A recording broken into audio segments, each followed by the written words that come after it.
Hello everyone, welcome to Dynamic Study. तो आज की क्लास में हम डिस्कस करने वाले हैं HRM क्विज 45 और आज का टॉपिक है हमारा IHRM। IHRM मतलब इंटरनेशनल ह्यूमन रिसोर्स मैनेजमेंट। ये आपके काफ़ी सारे सब्जेक्ट्स में टॉपिक कवर किया जाता है, चाहे वो आपका पेपर कोड 55 हो, पेपर कोड 17 हो, पेपर कोड 08 हो, मतलब मैनेजमेंट, कॉमर्स और HRM हो। इन तीनों ही सब्जेक्ट्स में IHRM एक बहुत इंपॉर्टेंट टॉपिक है और ये टॉपिक आपका सिर्फ नेट के एग्ज़ाम में ही नहीं, उसके अलावा और भी जितने भी PSUs के एग्ज़ाम्स होते हैं वहाँ पर भी आपके इनसे क्वेश्चंस बनते हैं। तो आज की जो क्लास है हमारी, उसमें हम कुछ बेसिक बट बहुत इंपॉर्टेंट क्वेश्चंस को कवर करने वाले हैं। तो चलिए स्टार्ट करते हैं। Okay, so the first question is, the first phase of globalization started around 1870 and ended with। तो जो पहला फेज़ था ग्लोबलाइजेशन का वो ऑलमोस्ट 1870 में स्टार्ट हुआ था और ये जब ख़त्म हुआ तो आपका वो कौन सा टाइम पीरियड था, कब ये ख़त्म हुआ था, ये आपको बताना है। Options are World War 1, World War 2, the establishment of GATT in 1913 when GDP was high, and the right answer is World War 1। World War 1 में आपका जो पहला फेज़ था ग्लोबलाइजेशन का वो एंड हो गया था क्योंकि बहुत सारी कंट्रीज़ का उनके आपस में एनिमिटी डेवलप हो गई थी और वो फिर उनके अंदर फ्रेंडली बिहेवियर नहीं था, कॉलिडियल इन्वॉल्वमेंट नहीं था। इस वजह से ये आपका ग्लोबलाइजेशन का पहला जो फेज़ था वो ख़त्म हो गया था। Let's move forward. Question number 2, IBRD, that is International Bank for Reconstruction and Development, is also known as। The options are Exim Bank, World Bank, International Monetary Fund and International Bank, and the right answer is World Bank। World Bank को हम IBRD के नाम से भी जानते हैं, पहले इसका नाम था international bank for reconstruction and development, अब पॉपुलरली इसको बोला जाता है world bank. Let's move forward.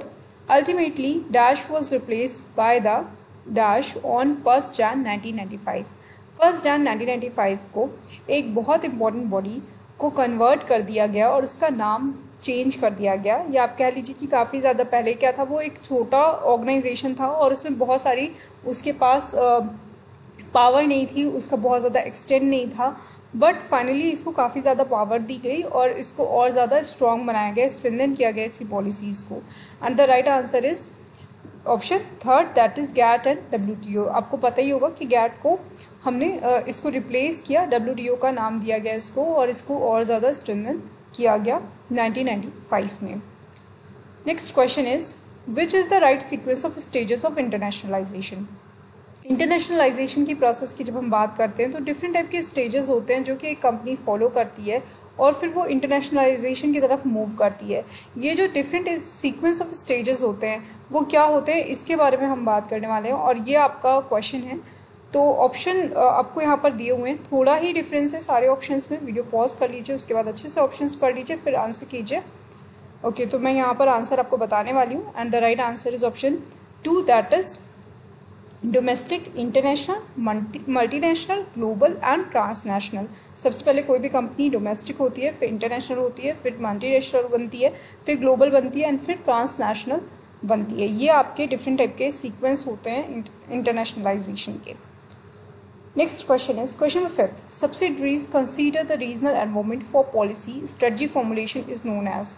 तो हम यहाँ पर अप्रोचेस से रिलेटेड क्वेश्चन को डील कर रहे हैं। ये अप्रोचेस वाले क्वेश्चंस कई बार एग्जाम में आते हैं, बहुत इंपॉर्टेंट है। और आपको पता है कि जब हम IHRM को पढ़ते हैं तो डिफरेंट टाइप के अप्रोचेस होते हैं जो कि हमें पढ़ना होता है, जिसमें आपका पॉलीसेंट्रिक आता है, रीजियोसेंट्रिक आता है, एथनोसेंट्रिक आता है, जियोसेंट्रिक आता है। तो ये जो इसमें ये पूछा हुआ है कि किस में रीजनल एनवायरनमेंट पर हम फोकस करते हैं, किस में सब्सिडरीज रीजनल एनवायरनमेंट के बेसिस पे पॉलिसीज़ या स्ट्रेटजीज का फॉर्मुलेशन करती है। तो राइट आंसर आपका हो जाएगा regiocentric. Let's move forward. Question number 6. According to this theory, the holding of a country's treasure, primarily in the form of gold, constitutes its wealth। तो ये आपको बताना है कि कौन सी थ्योरी में इस चीज़ के बारे में बात की गई थी कि एक कंट्री की जो प्राइमरी ट्रेजर होता है वो उसकी गोल्ड के फॉर्म में होता है, जो भी उसकी वेल्थ होती है। ये कौन सी थ्योरी का पार्ट है ये आपको बताना है। तो आपका राइट आंसर क्या होगा, यहाँ पे ऑप्शंस पढ़ लीजिए पहले। गोल्ड थ्योरी हो गई, रिकार्डो थ्योरी हो गई, मर्केंटिलिज्म हो गया आपका, हेक्सर थ्योरी होगी and the right answer is mercantilism. Mercantilism पे ये आपका जो ये थ्योरी है ये आपकी मर्केंटिलिज्म पे बेस्ड है। नेक्स्ट क्वेश्चन है हमारा, which is not an Indian multinational company. इनमें से कौन सी इंडियन मल्टीनेशनल कंपनी नहीं है।